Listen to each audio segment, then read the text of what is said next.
Salut, du coup aujourd'hui on fait la première vidéo de la semaine sur parler en public.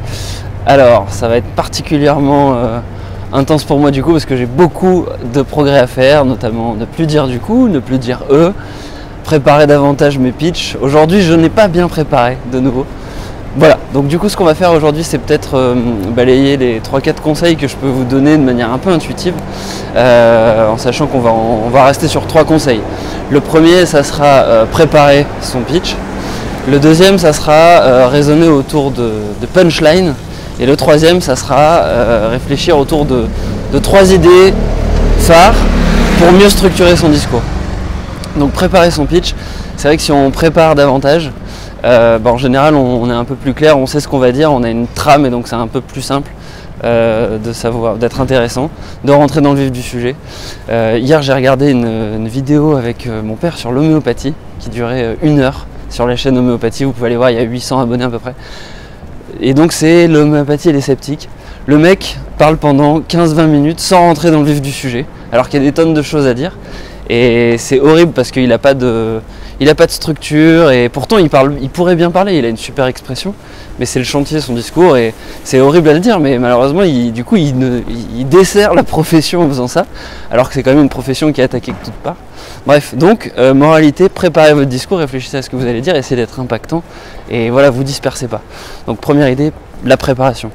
Deuxième idée intéressante, c'est la logique de punchline. Alors ça, c'est Rage d'Autodisciple qui fait ça, qui parle de ça dans une vidéo, il explique comment il fait ses vidéos.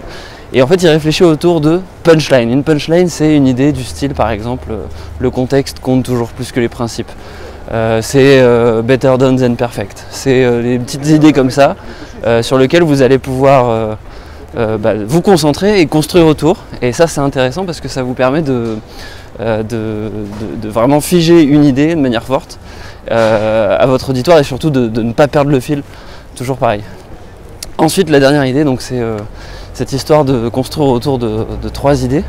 Ça, ce qui est intéressant en fait, c'est d'utiliser vos doigts comme ça et de vous dire ok, je vais vous parler de 3 trucs, donc c'est ce que j'ai fait au début de la vidéo, 1, 2, 3, et puis ensuite de dire 1, 2, puis 3, et en fait vous ne pouvez pas perdre le fil du rasoir en faisant ça, parce que vous avez l'air débile en fait. Si vous gardez votre main comme ça et que vous dites 1, et que vous finissez pas votre 1, au bout d'un moment les gens vont se dire c'est bizarre, et vous-même aussi vous avez besoin d'être cohérent avec vous-même, donc vous continuez sur 2, sur 3, voilà.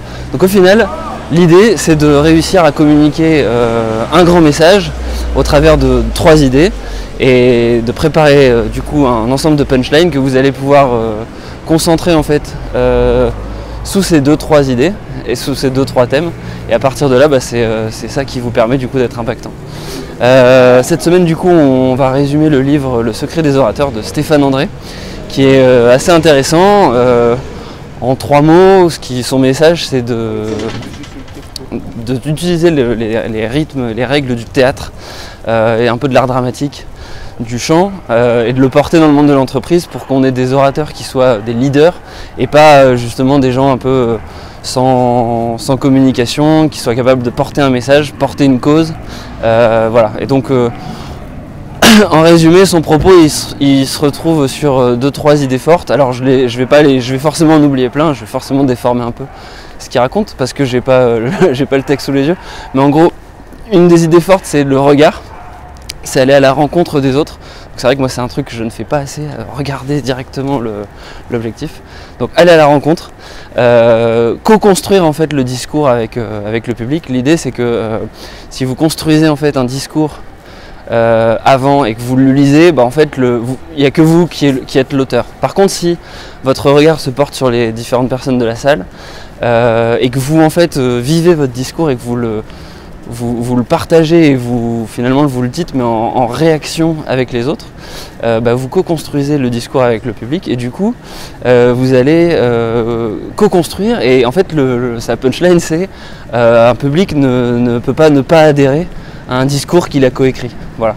Donc c'est un peu ça la grande idée, et ensuite il donne surtout des consignes et on va dire une technique qu'il a développée avec plein d'élèves autour de la gestuelle et du corps et de la posture. Donc le regard, la verticalité, le fait d'être bien droit pour que la colonne d'air soit libérée. Souvent il prend exemple du coup sur des tas de chefs d'entreprise ou de politiques qui se tiennent mal et qui font que leur forme physique dénature en fait leur discours. Et voilà, et à la fin il finit sur l'aspect il faut porter une cause, et le fait de porter une cause qui vous dépasse, ça va faire que vous allez justement vous dépasser pour bien vendre et bien défendre cette cause. Et ça n'en est que plus important que de savoir bien parler. Voilà. Bref, donc cette vidéo était assez courte, assez dense. J'espère que du coup je vous ai donné quelques clés pour mieux parler en public, pour mieux parler en général, et que j'ai pas dit trop pas trop dit du coup. Bref, n'hésitez pas du coup à commenter, et je sais pas trop encore ce qu'on va faire cette semaine, mais ce que je me suis dit c'est que j'allais sans doute essayer de défendre du coup des causes, notamment l'homéopathie. Ça peut être intéressant de se bagarrer sur ce sujet-là. Voilà, donc à la prochaine pour d'autres vidéos sur la parole en public, et puis voilà, continuez à investir sur vous, c'est la punchline d'Active Worker. Salut!